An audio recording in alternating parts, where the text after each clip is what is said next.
semuanya, kali ini saya Winnie Rasmawati Simamora dari jurusan Ilmu Kesehatan Masyarakat, Fakultas Ilmu Keolahragaan Universitas Negeri Malang, Offering Day akan menjelaskan tentang bakteri Neisseria gonorrhoeae.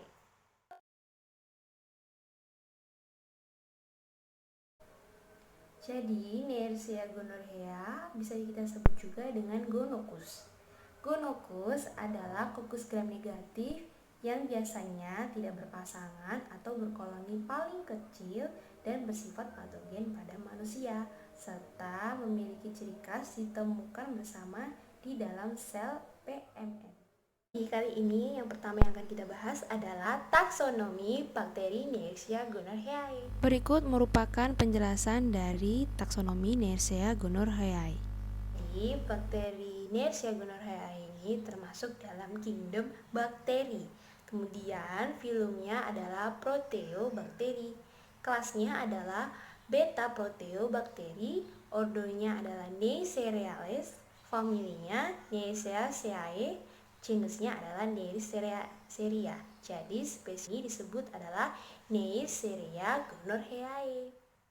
Selanjutnya kita akan membahas tentang morfologi dari bakteri Neisseria gonorrhoeae. Berikut merupakan penjelasan dari struktur morfologi Neisseria gonorrhoeae. Jadi di dalam sekilas dari gambar tersebut kita sudah melihat ada keterangan yang menunjukkan struktur-struktur yang ada di bakteri Neisseria gonorrhoeae.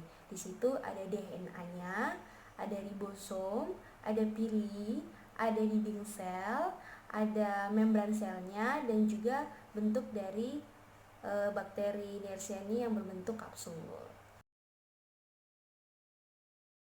Di sini saya akan menjelaskan tentang struktur antigen dari bakteri Neisseria gonorrhoeae.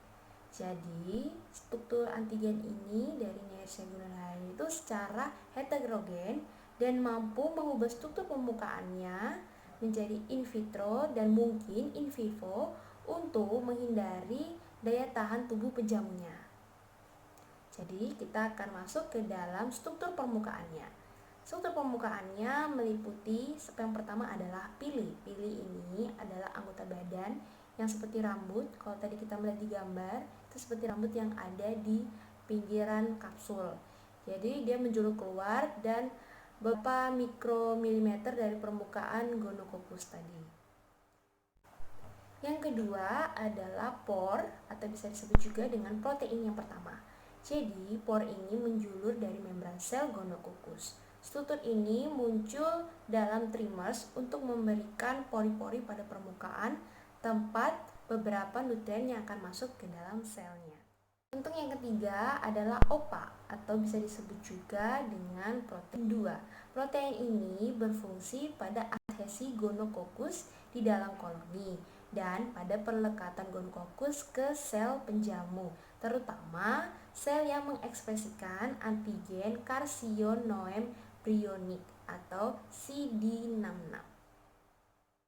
Yang keempat adalah RMP, atau bisa disebut juga dengan Reduction Modified Protein, atau bisa disebut juga dengan protein 3. Jadi protein ini dicatkan pada semua gonococcus dan beratnya molekul ini berubah jika dalam kondisi tereduksi. RMP berhubungan dalam pembentukan pori-pori pada membran sel. Yang kelima ada lipoligosaccharidia atau LOS.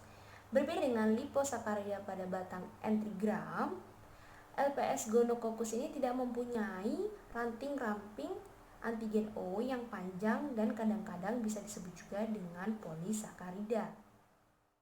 Tadi merupakan sedikit penjelasan dari struktur antigen dari bakteri Neisseria gonorrhoeae.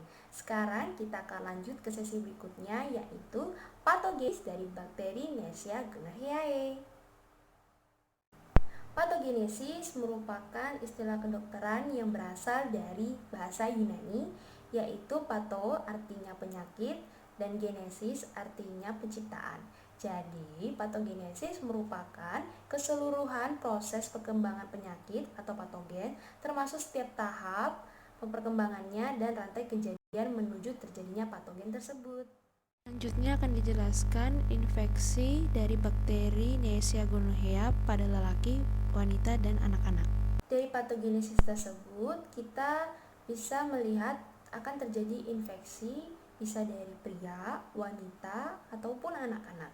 Dari pria sendiri, kita dapat melihat penyakit tersebut termasuk dalam kontak seksual. Biasanya masa tuntasnya rata-rata dalam 4 hari. Penderita mengeluh disuria dan mengeluarkan pus pada waktu miksi. Kadang-kadang timbul demam dan terjadi leukositosis, namun seringkali tidak dijumpai gejala sistematik lainnya. Jadi pada 1% penderitanya itu dapat terkena komplikasi berupa strituktur dari uretra, epididimitis, atau prostatitis. Sedangkan kalau komplikasi ada septikemia, peritonitis, atau meningitis, tapi jarang sangat dijumpai. Pada wanita, masa tuntasnya sukar sekali ditentukan karena pada umumnya tidak menunjukkan gejala apa-apa.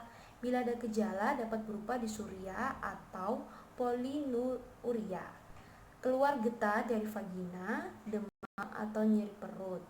Dapat timbul juga komplikasi berupa radang pelvis yang merupakan kelanjutan infeksi yang terjadi dalam tuba Fallopi. Keadaan ini merupakan penyebab utama terjadinya kemandulan di kemudian hari. Jaringan parut yang terbentuk setelah proses penyembuhan akan menghalangi jalannya sel telur yang berasal dari ovum. Yang terakhir adalah infeksi pada anak-anak. Pada umumnya, infeksi ini terjadi pada perinatal, yaitu pada saat bayi lewat dari jalan lahirnya. Manifestasinya dapat berupa infeksi pada mata yang disebut juga adalah ophthalmia neonatorum atau gonorrhoeae. Bila dibiarkan tanpa pengobatan, dapat mengakibatkan kebutaan pada bayinya. Jadi dari penyakit-penyakit yang sudah dijelaskan, kita dapat mencegah atau mengobati agar tidak terinfeksi dengan bakteri Neisseria gonorrhoeae. Jadi ada beberapa pengobatan, yaitu terapi ceftriaxone intramuskular yang dengan dosis tunggal. Dan pencegahannya karena ini menular dengan kontak seksual, sangat dilarang untuk berganti pasangan dan segera mengobatinya. Untuk dapat mengobatinya, kita harus menguji atau harus mengetahui apakah kita terinfeksi bakteri dari Neisseria gonorrhea. Ada beberapa uji laboratorium yang dapat mendeteksi bahwa kita terkena bakteri atau terinfeksi bakteri Neisseria gonorrhea ini atau tidak. Jadi ada 3, yaitu spesimen, dengan juga biakan, dan serologi. Sekian video saya kali ini, semoga bermanfaat buat teman-teman dan jangan lupa di-share.